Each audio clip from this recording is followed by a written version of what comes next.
your childhood story Yeah. about you growing up with your grandma. Yeah. And you're exposed to all of this. Like, how does it feel right now? Travel to so many cities, and you're standing, with you and Julian Bahon Yeah. created this. Like, how does it actually feel?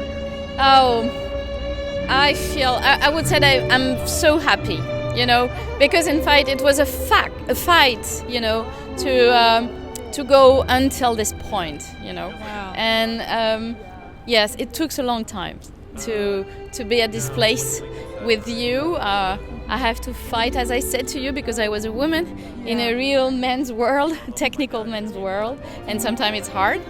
I have to fight too because, as you know, there is so many other immersive exhibitions, and sometimes it's a bit difficult to say to everyone that you were the first one to do it.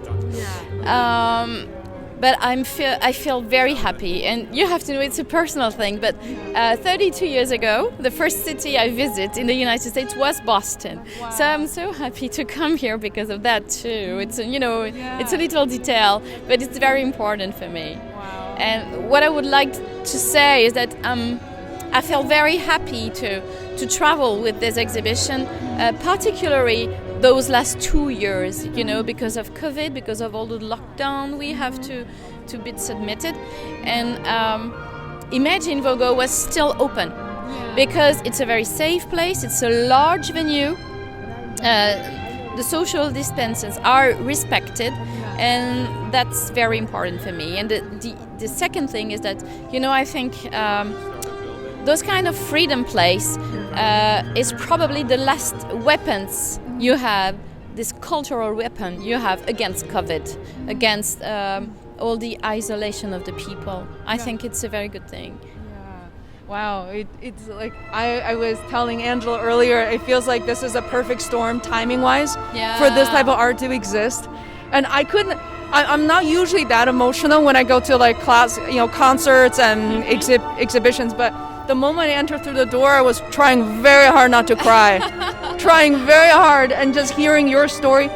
To me, it's in addition to all of this, you mentioned Van Gogh's last 10 years, 20 years of his painting. He went from this man known as this maniac person to softer lines, like talking about like a love story, but not just between man and a woman, but it's very, very inclusive. Yeah. His brother Theo, who supported him through his career, which nobody really don't know or talk about. And it's so intimate. And then you mentioned that you as this woman trying to survive in a man's world. Yeah. Like for me to walk in, I was just like, I was ready to I almost cried. So, wow, it's been a long journey. Thank you so much. And as you said, it's important. He chose his life painting, and I chose my life doing this kind of exhibition, whatever happened. And that's really important for me. And as I said during the conference, I'm sure, in fact, for him, painting was a kind of art therapy. And what I hope is like the people sometimes who suffered because of COVID, because of life, coming here, they will understand that this is a freedom place. This is a place where they can breathe, in fact, whatever happened in this difficult world. You said so many wonderful things that I basically taped everything during your presentation or speech at the beginning.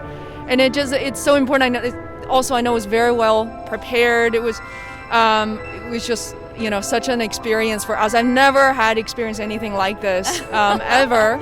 Thank you. Yeah, but could you talk about your creation process? Actually, I know that was something that you haven't had a chance to. It's like 8 years and piecing things together, 1-inch squares. There is in this creation, there had many moments. I would like to highlight 3 of them. The first highlight is how I create this exhibition. And in fact, what happened in Cathédrale d'Images is that in 2008, end of 2007, my ex-husband, who was directing Cathédrale d'Images, chose a director for this Van Gogh exhibition, but it didn't work. And 2 weeks before the opening of this exhibition, there was no exhibition. Wow. So he just called me and said, I have a problem. I have no exhibition. I have a new places, because it was replaces all the projectors, because at this time we were just working with diapositives, you know, the old system. And we just went through video projection. And he said to me, I have no show. The director I choose do not know how to use video projection. I have no show. And he said to me, you're the only person who can do it. Even if I haven't been known in this way before. And I said to him, okay, this challenge is for me. And I made this exhibition in 2 weeks. Usually it takes 6 months to do an exhibition like this. But I have to say that it was really a dream for me to do this exhibition. So I think in my head I've already prepared everything to do it if there was a problem. So I made it. And it was my chance, in fact. You know, I'm not sure everybody will give this chance before and after. I have to keep this chance right at this time. And I did it. The second part of this history is probably after when we left Cathédrale d'Images and when I decided to travel with this exhibition. We left south of France. We went to Paris, did this exhibition with my French producer, Pascal Bernardin, encore production. And I really thank you because it gave me the chance to travel a lot with this exhibition. Of course, I went to travel a little bit before. I went to Singapore, I went to Las Vegas, but I really, with this producer, I really have this chance to travel a lot. And then I met, you know, the tandem production, which helps me too, and of course Barry and Angela, who helped me so much to find venues because they really know what kind of venue I need. It's very particular, you know, because I really want a large place. I have so many images to put on, and I want high walls. You know, the minimum is 7 meters high. I don't want to go less than that. Though it's hard to find venue like this. And the last point, which is important for me, is to come here, as I said to you, in the United States. First in Canada, but secondly in the United States. It's really important for me. Yeah, why is this so important? Oh, I think it's important because you have a large experience of projection, of all those new media way of communication, and being here with this French technology, you know, French way of having technology so precise to go to the details. I hope people enjoy it. It's a bit a part of France.